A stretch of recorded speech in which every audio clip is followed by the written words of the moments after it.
Alright, what's going on, everyone? This is going to be a commentary, obviously. I'm not very good at doing commentaries. I don't know if you guys have noticed. Most of my commentaries end up just being channel updates. And this is... I get 55 kills in this game on hardcore, kill confirm, nuketown. And this is mainly going to be about stubbornness as a gamer. I'm normally very stubborn. Normally I constantly rush. I like to rush all the time. And I'm trying to not do it as much as you can tell here. I'm trying to be a little smarter there because everyone was coming around that side, and I've noticed in the past, oh there I team kill a guy, but I've noticed in the past if there's someone that's camping or someone's got a long line of sight, I'll keep running that way. Even say I have a sub and they're sitting there with an LMG, I'm so stubborn, I'd almost call it dumb honestly, that I will continue to try and take that person out over and over. And basically I'm trying to say in this video, you'll see that I keep rushing. In the beginning I don't do too well. I end up with like 2 different mercilesses in here as well. And here, I'm like, alright, let me go upstairs. There's too much traffic downstairs. And for those of you out there that are like me, I know my brother is, he does the same thing I do. He'll just keep running after the same guy. But what we should do is realize when we're kind of being played for a fool, like they know we're going to rush, they know we're going to keep going to that same side and trying to take it over, we should change something. And see, that guy came up, he was probably a rusher from the other team. Most of this team liked staying in one area, and a map like Nuketown, that's one area they're going to be head glitching that little concrete area, and it's so hard to hit a little tiny head when they're already aimed up watching one area. So, try and get a little smarter. Maybe if you prefer a different side, try and get your team to take that side. And there I got fucking team killed from behind. I think I got team killed like 3 times this game. And I guess I kind of deserve it because I team kill quite a bit sometimes too. I got kicked from a game recently, which I'll probably be uploading before this. And it was my sentry gun got me kicked, which I think that's really stupid. I think any kill streak that you're not controlling, like if you don't control the sentry gun or the AGR, it shouldn't kick you if that kills, because that's not doing it.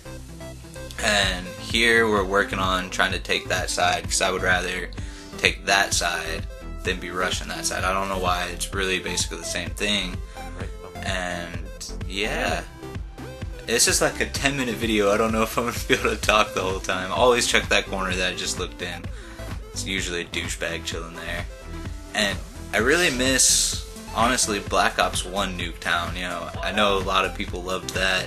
Everybody seemed to put on lightweight and just run everywhere. There was a merciless, set that up. But everyone just ran so much, you didn't have to worry about that. That was a map where rushers could be stubborn and just rush. That's what everybody did on it. Even non-rushers were like, alright, I'm going to rush on this map. And yeah, AN94, I've been using it a lot lately the past couple days because I was using the MP7 so much. Tried to branch out and then I just got stuck on another gun. This AN94 in hardcore is absolutely beast. I don't know why. Hardcore everything should really be beast, but I'm not normally a break 50 in kill confirm type of guy. Normally I don't even break 40, but the last week I probably have over 10 games where I broke 40. In the last 2 days, I had 2 games where I broke 50, so I thought that was an accomplishment. And that leads me to another subject, negativity. I prefer to think of myself as a realist, but I lean more towards easily becoming negative about things. And I notice that affects my play, it affects my aim, for some reason it feels like it affects my vision. Like I feel that I'm aiming on someone when I'm not, when I'm getting angry and I'm not playing smart. And I don't know how many people out there do that, but it's always good to either be the person to make things positive and not think of the negative, or have someone that plays with you. A friend of mine, Fatal Bunny, when he plays with us, he helps. Like, we normally play for fun, but obviously if you're getting wrecked, you're not having fun and you get real negative. But when he plays with us, he tends to not point out the negative things in there. He tends to point out the positive things, tends to throw a little more call outs out, so that keeps us in a positive mood. And that's why I've been doing so well lately, and that's why everyone I've been playing with has been doing so well lately. So, yeah. Reluctance to change is bad. Negativity is bad. I mean, getting angry is fun. There's nothing better than getting angry, but if it's anger in the right way, like that anger that gives you the motivation to just wreck the other team. You know, when that guy starts talking shit in the beginning and you're like, you know what? I just want to fucking wreck this kid. I want to make him so mad that he's going to punch his mom in the face for buying him the game. Don't know if he lives with his mom or not, but that's my reference. And I just got lost on what I was saying, honestly. So you say something, baby.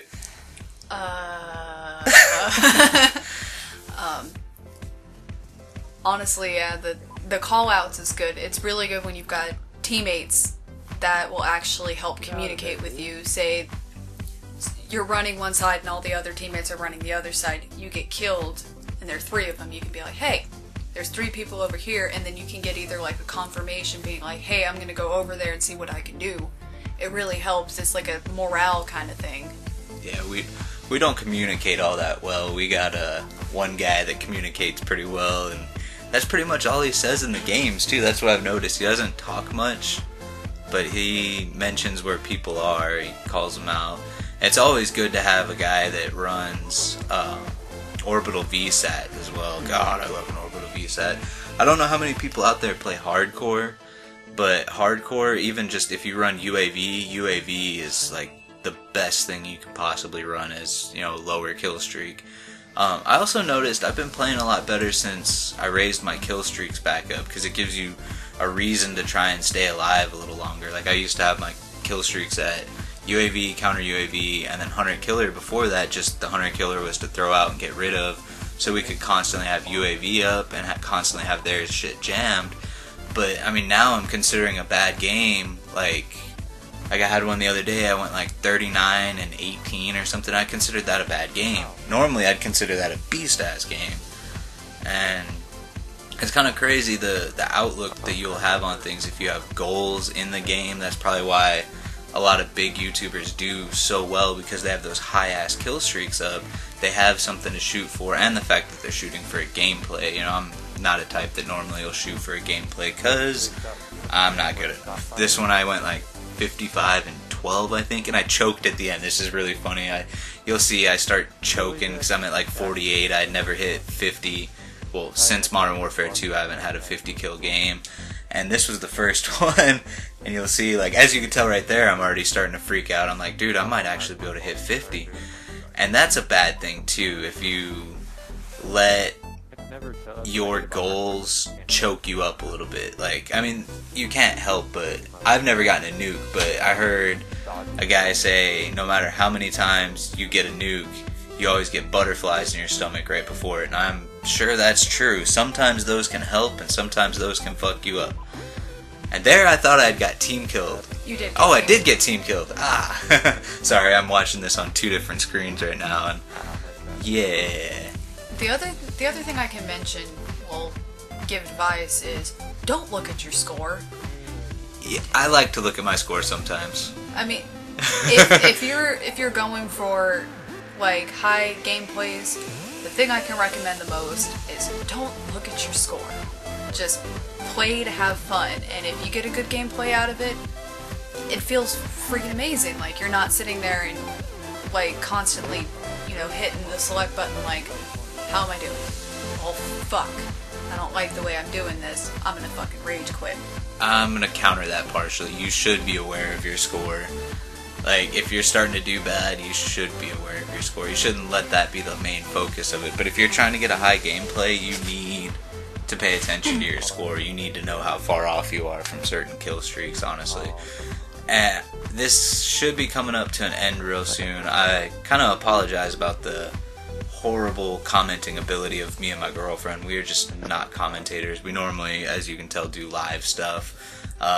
Even whenever I cut it up for those highlights and rage stuff, that's all it is. We never sit here and talk to nobody, especially for 10 fucking minutes. Oh yeah, and this part right here, clean the fuck up. I was like, yes, and 55! Oh, 55 and 16. See, I choked up like crazy towards the end, and then there was that ending little bit. But yeah, I apologize about the shittiness of this commentary. I hope you guys still enjoyed it. Let me know if you want to see more high gameplays and commentaries on top of those, or if you'd like me to stick with knifing and gun game and the highlights and rage. We'll see you guys next time. Bye!